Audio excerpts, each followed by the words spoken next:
Hello, everybody out there. How is everybody doing today?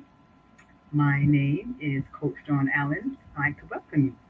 Welcome to the Coach Dawn Allen podcast, sponsored by Stay Sexy Wellness.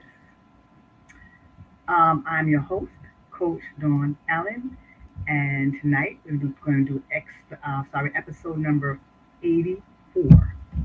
84. I can't believe that you have been rocking with me for 84 episodes. Thank you, thank you. I appreciate it so much, and I really love you for just staying in and rocking with me for all these episodes. So I want to welcome again and thank you for tuning in to celebrate Black History Month with us. This month I will be sharing some Black history facts. Some may be known, some may be unknown, but we're here to share and educate. During the month of February, we celebrate the acknowledgments and the outstanding contributions and achievements of African Americans in history, culture, and society. I have a question for you. Ready? Have you ever had or do you have a favorite superhero or cartoon character? I want to know. Put it in the comment section. I'm curious to know who may be your favorite superhero or who may be your favorite cartoon character. So, let me tell you who mine is. You ready? My cartoon character is Betty Boop. I don't know why. I just like Betty Boop. I don't know. It could be her her curly waves, her finger waves, slick down, nice and slick. It may be her sassy walk, her sassy talk. It could be because of her big round eyes, her hoop earrings, her stylish clothes, her swag, or it could be her just her boop boopy doo. I don't know, but I really like Betty Boop. I don't know. So tonight, what I wanted to know was who inspired Betty Boop? Where did she come from? How, I don't understand where it came from. Because it's just, I don't know. So I did a little research and I found out that Betty Boop was introduced by a cartoonist named Max Fletcher in 1930s. Betty Boop was a jazz flapper, and she was the first and most famous sex symbol in animation. She was known for her revealing dress, including that garter belt thing.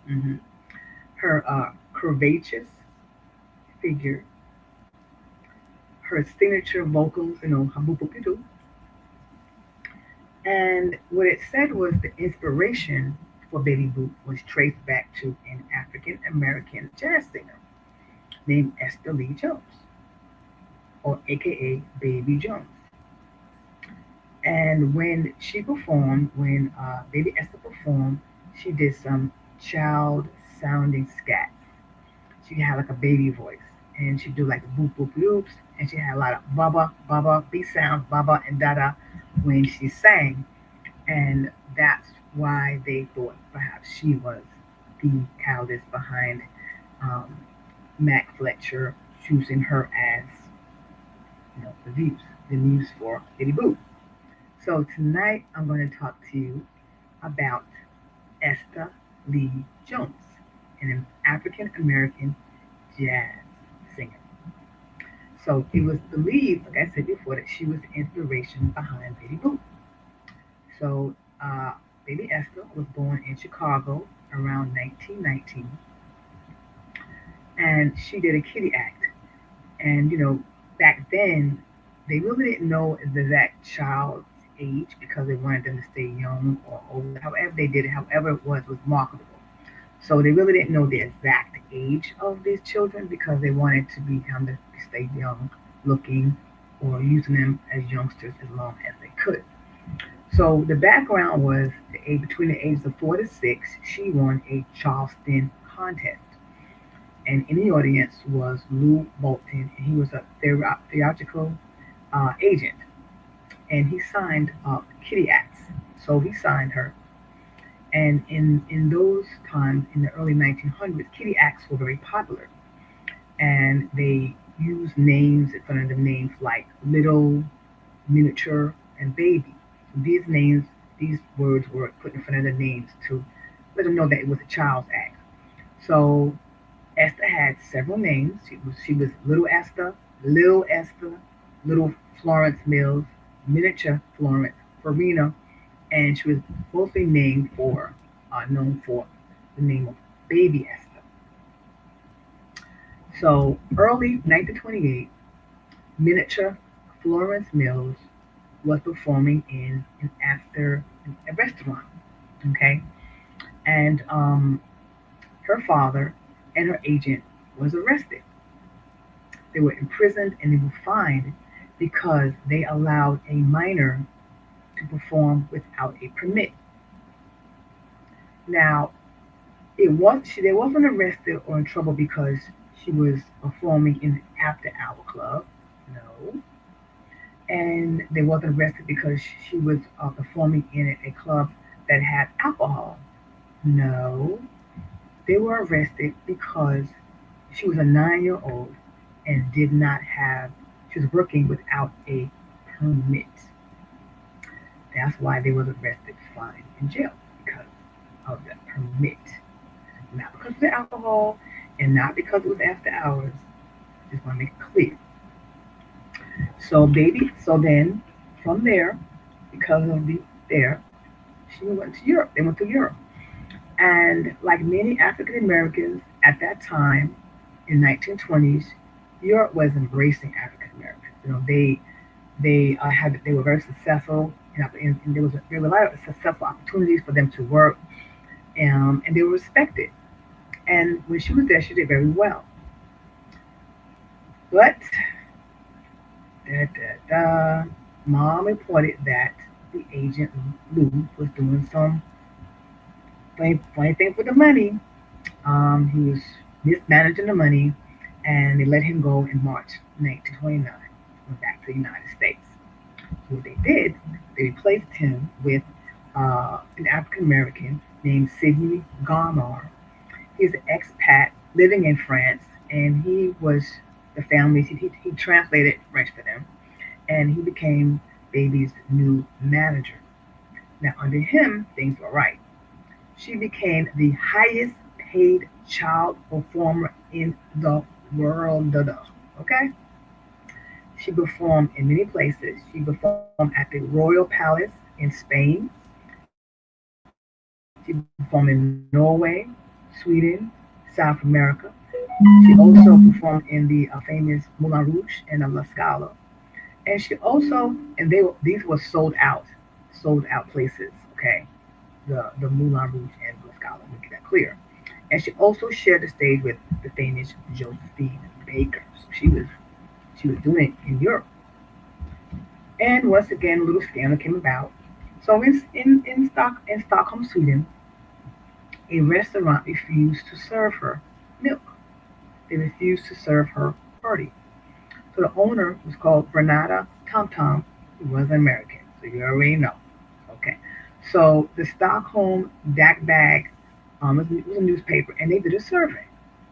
And the survey results were this: all the restaurants and all the hotels, they said they'll be happy to serve any Negro, African American. They had no problem serving them. So don't put them in.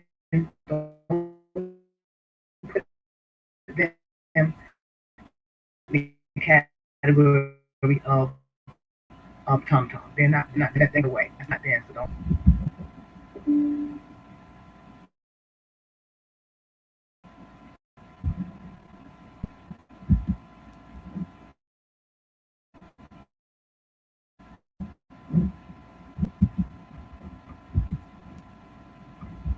All right, I'm back. I know what happened, but we're back. So the Tom Tom said, I'm sorry. The Stockholm Bag Survey said, "Do not categorize with them. We're not the Tom Tom, and we don't do that. We don't go. That ain't our West style. We welcome African Americans, no problem."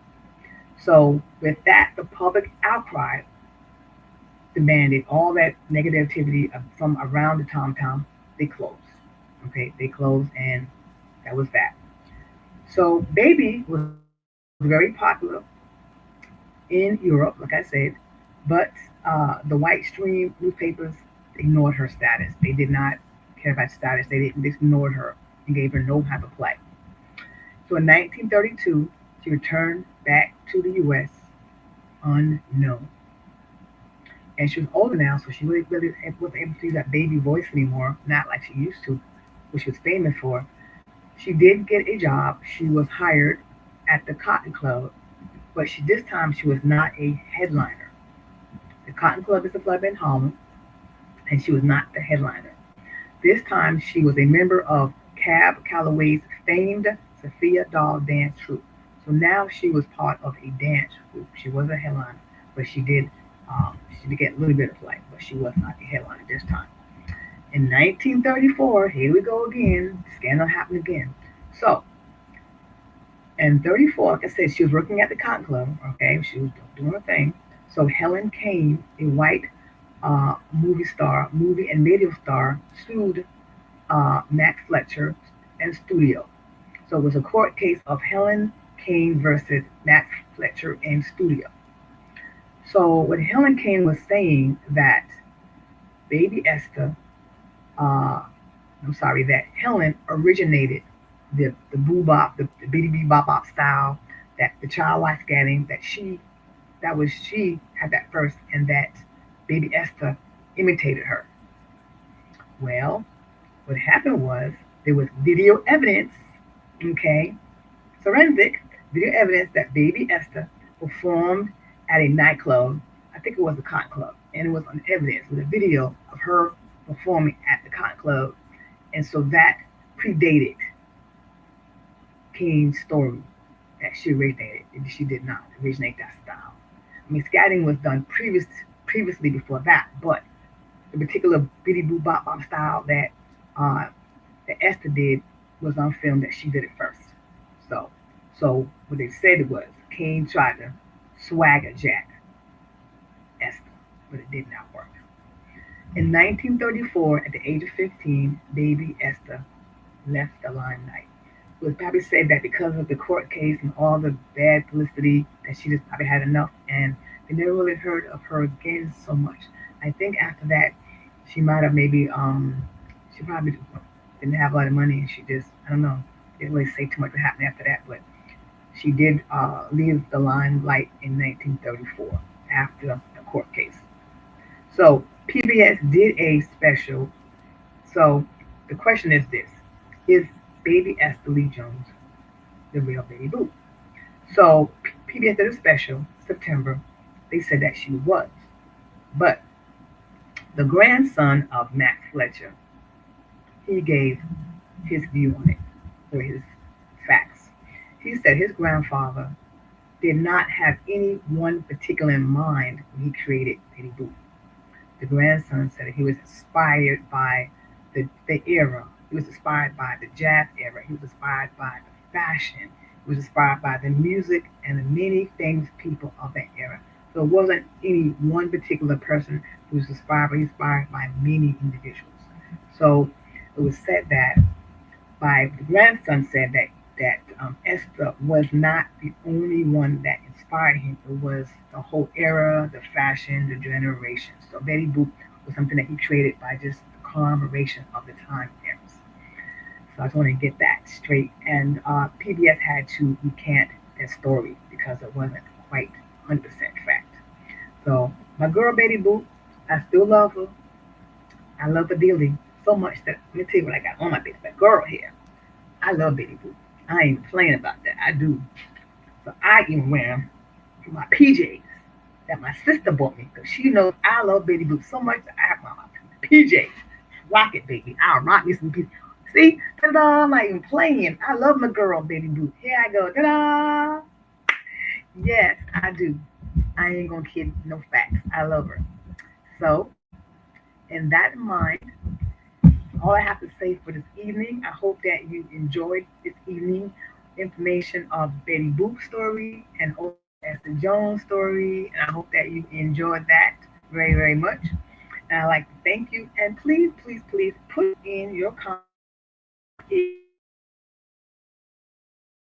and what is your or your favorite cartoon character, whatever. I'm curious to know who it is. So until this evening, I'm sorry, tomorrow evening, I will see you tomorrow with my next Black History fact. And if you found this viewing favorable, if you learned anything, please drop a V for value. Tell me what you like. And if you have any other Black History characters you want me to talk about or facts, let me know. I'm happy to help you. Happy to please. Uh, so good night for now. I'm Coach John Allen, and I see you